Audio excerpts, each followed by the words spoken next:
রিনা এক মফস্বল শহরের সাধারণ মেয়ে। তার বিয়ে হয় রহিমের সঙ্গে, যে বিয়ের 1 বছরের মাথাতেই মধ্যপ্রাচ্যে কাজ হয়ে যায় রহিমের। তখন রহিম চলে যায়। রিনা তখন মাত্র 20 বছর বয়স। স্বপ্নভঙ্গ আর বাস্তবতার মাঝখানে দুলতে থাকা এক নববধূ।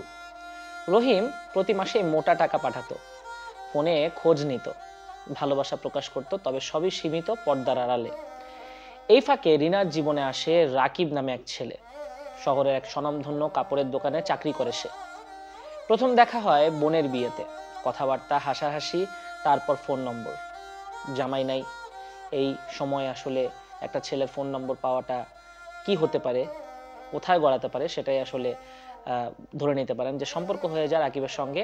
তো রাকিব বলছিল তারা বাবা মা কেউ নেই, এক ভাই আছে, তাও আলাদা থাকে, মানে বাধাহীন জীবন। সেই স্বপ্ন দেখায় মেয়েটাকে, কাগজপত্র হয়ে গেলে তোমাকে নিয়ে যাব কানাডা। রিনা তো মহা খুশি, তোমার সুখে রাখবো এগুলো শুনে। রিনাও বিশ্বাস করে বা বিশ্বাস করতে চায় যে রহিমের প্রতি তার অদৃশ্য একটা অভিমান আছে। ও তো আমার পাশে নেই, শুধু টাকা দিয়ে কি ভালোবাসা মেটানো যায়? তার বুকের শূন্যতা রাকিব পূরণ করে, যত্নে রাখে, কথায়, স্পর্শে। রিনা এগুলো ফিল করতে থাকে আর রহিমের থেকে আসলে দূরত্ব হতে থাকে মনের। রিনা একদিন স্বামীর পাঠানো টাকায় নতুন মোবাইল কিনে রাকিবকে উপহার দেয় এবং রাকিবকে বাসায় পরিচয় করিয়ে দেয় আমার বন্ধু বান্ধব বলে পাশ কাটায়। কেউ বুঝেও কিছু বলে না। মেয়েকে নিয়ে বাপ মাও চুপ, কারণ রিনা তাদের রোজগারের উৎস। মেয়ে টাকা আনে, বাপের বাড়ির সংসার চালায়, আর কি লাগে। এদিকে রহিম হঠাৎ দেশে ফেরে, চমক না দিয়ে সোজা চলে আসে বাড়ি। রিনার চোখে আতঙ্ক, মুখে হাসি। এতদিন পর এসেছো। রহিম বুঝে কিছু একটা, কিন্তু বলে না, সে চুপ করে থাকে। রাতে সে চুপচাপ রিনার মোবাইল ঘেটে দেখে রাকিবের মেসেজ। তো অসংখ্য মেসেজ দেখে রাকিবের। রহিম মোবাইল ঘেটে, তোমাকে শাড়িতে অসাধারণ লাগছিল, তোমাকে ওই সময় খুব সুন্দর লাগছিল, এরকম অনেক মেসেজ। স্বাভাবিকভাবে একজন স্বামীর আসলে খারাপ লাগারই কথা। পরদিন রহিম একটা চিরকুট রেখে যায় বিছানায়, যে ভালোবাসা ভাগ হয় তার ভালোবাসা থাকে না। আমি ছিলাম কিন্তু তুমি খুঁজলে না। রিনা তখন বুঝে 2 নৌকায় চড়ে গন্তব্যে পৌঁছানো যায় না। অন্যদিকে রাকিবও ফোন ধরছে না, কারণ রাকিবের কাজ হয়ে গেছে। সে রিনার থেকে কিছু টাকা পয়সা বাগিয়ে নিয়েছে, দামি হ্যান্ডসেট বাগিয়ে নিয়েছে। এখন নতুন কোনো শিকারের খোঁজে আর কি সে বের হবে। তো এই সুযোগে আসলে মানে রিনার জীবনে নেমে আসে অন্ধকার। রাকিব বলবো যে খোঁজ নেয় না, পরকীয়া প্রেমিক।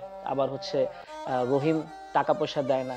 তো সমাজের চোখে আসলে সে এক ধরনের ঘৃণার পর্যায়ে চলে গেছে। তো পরবর্তীতে রিনা বিয়ে করেছে, অন্য জায়গায় সংসার করছে, কিন্তু কি লাভ হলো? অন্য পুরুষকে তো সে ঠকালো, যাকে বিয়ে করেছে তাকে তো সে ঠকালো। জীবন থেকে যদি কোনো শিক্ষা নিতে পারে তাহলে আসলে ওই বিষয়টা চেপে ভালোভাবে আসলে জীবনটা পার করে দেওয়াটাই হচ্ছে কি রিনার জন্য মঙ্গল। আর প্রবাসীদের উদ্দেশ্যে একটাই কথা বলা, এই গল্প থেকে আসলে মানে এটা কিন্তু সত্য ঘটনা। তো এইখান থেকে আসলে শিক্ষা নিতে হবে যে এই ধরনের ঘটনাগুলো ঠেকাতে হলে আপনি ভাই বউ নিয়ে চলে যান, অথবা আপনি বিদেশে কাজকর্ম করে সেটেল হয়ে টাকা পয়সা কামিয়ে একবারে যখন দেশে আসবেন তারপরে বিয়ে করেন।